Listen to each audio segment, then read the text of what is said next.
ఇక్కడ రాఘవేంద్ర గారు నా మీద డిపెండ్ అయినారా, నేను రాఘవేంద్ర గారి మీద డిపెండ్ అయినానా, లేదా ఆడియన్స్ మన మీద డిపెండ్ అయినారా, మనం వాళ్ళ మీద డిపెండ్ అయినావా? It's interdependence. ఇద్దరు సమానం. ఒకరి మీద ఒకరు ఆధారపడి ఉన్నదే జీవితం కదండి. ఈవెన్ జువాలజీ బయాలజీలు చదివితే బాటనీ జీవశాస్త్రాలు అంటాం తెలుగులో. అదే నేను తెలుగు పద్ధతికి వాడానంటే జీవశాస్త్రాలు. చదివితే చాలా సింపుల్ ఈక్వేషన్ ఏం చెప్తారంటే ఇంటర్ డిపెండెన్సీ మాత్రమే, అంటే పరస్పర ఆధారిత జీవమే ఇక్కడ మొత్తం అంతా ఈక్వేషన్. అది మామూలుగా మనం చిన్నప్పుడు ఆహార చక్రం ఫుడ్ సైకిల్ అని చదువుతాం. యాక్చువల్గా ఇది దీనికి ఫుడ్, అది దానికి ఫుడ్, ఇది దీనికి ఫుడ్. సో ఆ పరస్పర ఆధారితం లేనిది ఏది లేదు. ఇద్దరు ఒకరి మీద ఇంకొకరు ఆధారపడ్డం అంటూ జరిగితే అది మోస్ట్ బ్యూటిఫుల్ బాండ్ అవుతుంది. ఎవరిది ఎక్కువైనా ఎవరు తక్కువైనా. మీ ఇక్కడ ఒక విషయం చెప్తా. అమ్మా నాన్న జీనియస్, మీ బుక్ అది. అమ్మా నాన్నలు అంటే ముందు భార్యాభర్తలు వాళ్ళిద్దరు, వీళ్ళిద్దరూ ఒకళ్ళ మీద ఇంకొకళ్ళు ఒకరు ఎక్కువ ఇంకొకరు తక్కువ కాకుండా పరస్పరం ఆధారితమైతే ఇంటర్ డిపెండెంట్ అయితే అలా కాపురం బాగుంటుంది. ఈయన మీద ఆవిడ, ఆవిడ మీద ఈయన, ఎవరో ఒకరు ఎక్కువ ఆధారపడుతున్నారని, అది ఈగోయిస్టిక్ కావచ్చు, నిజం కావచ్చు, అయితే కాపురం కొల్లేరవుతుంది. సేమ్ పిల్లలు తల్లిదండ్రుల మీద ఆధారపడాలి, తల్లిదండ్రులు పిల్లల మీద ఆధారపడాలి. ఈ రెండు లేకుండా సమాజంలో ఎంప్లాయర్ ఎంప్లాయీ, ఎంప్లాయీ ఎంప్లాయర్ లాగా, పొలిటీషియన్ ఓటరు, ఓటరు పొలిటీషియన్ లాగా ఒకరికొకరి మీద ఆధారపడక తప్పదు.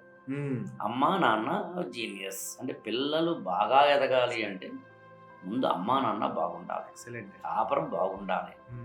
ఒకరు ఇంకొకరిని కించపరుచుకోవాలి. నేను ఏమంటానంటేనండి, హ్యూమన్ రిలేషన్స్లో ద మోస్ట్ పెర్ఫెక్ట్ ఏమంటే ఫిజికల్ ఏమేమి ఉండాలి అంటే హ్యూమన్ బాండింగ్లో లవ్ కాదు, లవ్ ఉండకూడదు.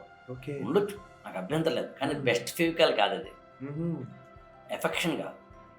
నేను మా అమ్మని ప్రేమిస్తున్నానండి, మా నాన్నగారు అంటే నాకు విపరీతమైన ప్రేమ అండి అన్న మాట కన్నా ఈ ప్రేమ, అభిమానము, వాత్సల్యము ఇవన్నీ ఎమోషన్ బేస్డ్. అలా కాకుండా నాకు మా నాన్న అంటే గౌరవం అన్నాడు అనుకోండి, ఐ రెస్పెక్ట్ మై ఫాదర్ అన్నప్పుడు కాళ్ళకి దండం పెట్టడం అవదు, ఆయన మాటకి రెస్పెక్ట్ ఇవ్వడం, ఆయన వాల్యూ సిస్టమ్కి రెస్పెక్ట్ ఇవ్వడం.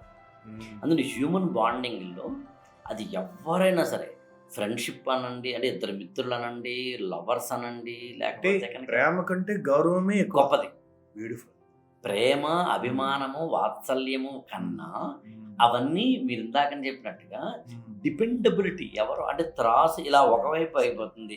నేను ప్రేమిస్తున్నాను, దేనిఫోర్ నువ్వు కూడా నన్ను ప్రేమించు. అదే చూడండి, నేను గౌరవిస్తున్నాను, నువ్వు నన్ను గౌరవించే సంబంధం లేదు.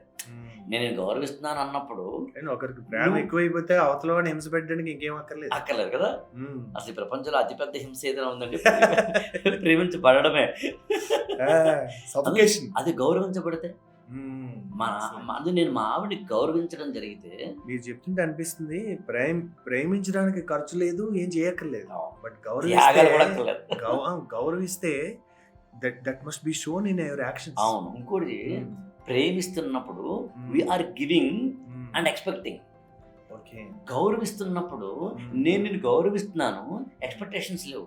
ఎందుకు లేవు అంటే నేను నిన్ను గౌరవించడం ద్వారా నేర్చుకుంటున్నాను. నేను ఇక్కడ గౌరవించడం అనే పదానికి అర్థం ఏంటి అన్నప్పుడు ఫిజికల్ గెస్చర్స్ కాదు. అంటే ఆయన వస్తే లేచి నిలబడము, ఆయన కాళ్ళకి దండం పెట్టడము, ఇవేమి కావు. గౌరవించడం అంటే ఒకే ఒక. మీరు సీతారామ శాస్త్రి గారి మీద మీకున్నది ప్రేమ, గౌరవమా? రెండు ఉన్నాయి. గౌరవమే. నాకు ఆయన మీద ఏమీ ప్రేమ లేదు, వాత్సల్యం లేదు.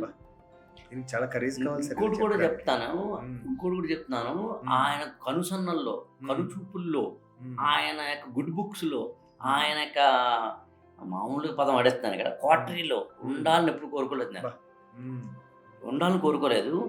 ఇంకా చెప్పాలి అంటే మనకి సిరివెన్నెల సీతారామ శాస్త్రి గారు లాంటి సెలబ్రిటీలు మనకు తెలిసినప్పుడు మన సాధారణంగా మనకి ఎలా ఉంటుందంటే ఆయనతో ఫోటో తీయించుకోవాలి, ఆయనతో ఫోటో తీయించుకుని అది ఉంటుంది కదా, సహజం కూడా అది. టచ్ కూడా చెప్తున్నాను మిత్రమా, నేను పాఠశికారికి వచ్చిందని రీసెంట్ బుక్ రాసినప్పుడు ఆ పుస్తకం నేను మీకు కూడా గిఫ్ట్గా ఇస్తాను. ఆ పుస్తకాన్ని బాగా డిజైన్ అవి చేస్తున్నప్పుడు మా డిజైనరు రవికిషోర్ గారిని, పెమ్మరాజు రవికిషోర్ గారిని, చాలా సీనియర్ మోస్ట్ ఈనాడు గ్రూప్లో 20-30 సంవత్సరాలు కూడా పనిచేస్తున్నారు. వాళ్ళు కొన్ని వందల లోగోస్ కానీ, వందల డిజైన్స్ కానీ ఈనాడు గ్రూప్కి సంబంధించిన చాలా ఇచ్చిన ఆయన ఏమన్నారంటే, రాఘవేంద్ర ఇది శాస్త్రి గారితో కూడా ఒక ఫోటో పంపించండి, మంచిది వేద్దామన్నారు ఆయన. దాదాపు నాకు ఇంతవరకు ఉన్న ఫోటోలో ఒక 2000 ఉన్నాయనుకుంటే నా ల్యాప్టాప్లో, ఒక్క ఫోటో లేదండి శాస్త్రి గారితో. ఉన్నాయో 2. అబ్బే అవేమీ అంత నీట్గా తీసినవి కావు. చెప్తుంటే అనిపిస్తుంది నేను కూడా తీసుకోవాలా రియల్లీ. ఆ మూమెంట్ కానీ ఇంకా ఎంత పదిలింగా ఉందంటే. ఆయనకి పద్మశ్రీ వచ్చినప్పుడు నేను వెళ్ళలేదు, నేను వెళ్ళి బొకే ఇవ్వలేదు, నేను ఇవ్వకూడదని కాదు దయచేసి. అలాగే ఆయన బర్త్డేలకు ఇప్పుడు వెళ్ళి బొకేలు ఇవ్వలేదు, కేక్ కట్ చేయలేదు. What I want to convey, నేనేం చెప్తానంటే, ప్రేమ కన్నా గౌరవం ఉన్నప్పుడు ఆయన ఒకసారి మనకి బూస్టర్ డోస్ ఇచ్చేసారుగా, వ్యాక్సినేషన్ ఇచ్చారు కదా, ఇంక మళ్ళీ ఎందుకు అంటే మనకి ఇవ్వాల్సింది ఆచరించి దాన్ని చూపిస్తే సరిపోతుంది కదా అని. ఇక్కడ దీని లెక్సికల్ మీనింగ్ కాకుండా, అంటే నాకు గొప్ప వాళ్ళు legacy, they leave a legacy అంటారు కదా, అలాగా సీతారామ శాస్త్రి గారి లెగసీలో మీరు కూడా ఒక భాగం అని అనిపిస్తాం. ఆయనకి పద్మశ్రీ వచ్చిన తర్వాత ఒక 1 వీక్ 10 డేస్కి ఫోన్ చేశాను నేను. రాఘవ చెప్పు అన్నారు ఆయన. అన్నప్పుడు నేను అన్నాను, మామూలుగా కంగ్రాచులేషన్స్ ఎలాగో చెప్తాం అని నేను ఒక మాట అన్నాను, ఒక లైన్ అన్నాను. అదేంటంటే, పద్మశ్రీ వచ్చినందుకు మీరు ఆనందపడాలి, పడచ్చు, మీ అభిమానులు అందరూ మాలాంటి అభిమానులు పోయినా పడచ్చు, ఇంతవరకు ఓకే. కానీ పద్మశ్రీ కన్నా ఎక్కువ మీకు ఇది ఆనందం అంటే, మీ పాటలు విని అర్థం చేసుకుని చప్పట్లు కొట్టేసి ఆగిపోకుండా దాన్ని స్ఫూర్తిగా తీసుకుని అక్కడి నుంచి జీవితంలో ఎదిగి ఏదో ఒకటి మాటలోంచో అది ఏదైనా కావచ్చు, ఒక ఇది అంటే పగిలిపోతున్న ఒక భార్యాభర్తల బాంధవ్యాన్ని కనుక భార్యాభర్తల బాంధవ్యం నిలబడటానికి మీరు రాసిన ఏదో ఒక పాటలోని లైన్ కనుక తగిలి ఆ భార్యాభర్తలు ఇద్దరు కూడా మళ్ళీ సాయంత్రం పూట క్యాండిల్ లైట్ డిన్నర్కి వెళ్ళారంటే మీకు పద్మశ్రీ కన్నా ఎక్కువ ఆనందం వస్తుంది. ఎవరైనా కనుక నిరాశతోటి ఉంటే మీరు రాసినది ఏదైనా ఒక పాటలోని మాట కనుక పూర్తి మంత్రమైతే మీకు పద్మశ్రీ కన్నా ఎక్కువ ఆనందం వస్తుంది. నేను అనుకున్నాను అంటే గట్టిగా నవ్వి, అవును రాఘవ నిజమే, రైట్ అది.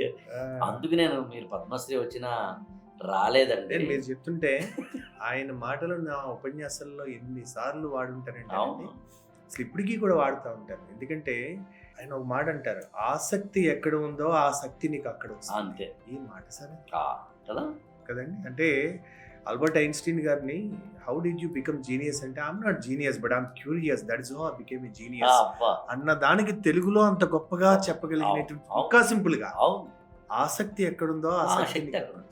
ఆసక్తి లేని వాడికి మనం ఎన్ని పాడ్కాస్ట్లు చేయనివ్వండి, ఎన్ని బుక్స్ రాయనివ్వండి, ఎవరికి ఉపయోగపడుతుంది? గిఫ్ట్ ఇవ్వడం మానేశారు. అవును. 2 ఆసక్తి ఉన్నవాడికి ఒకటి చాలు, ఒక్క మాట చాలు.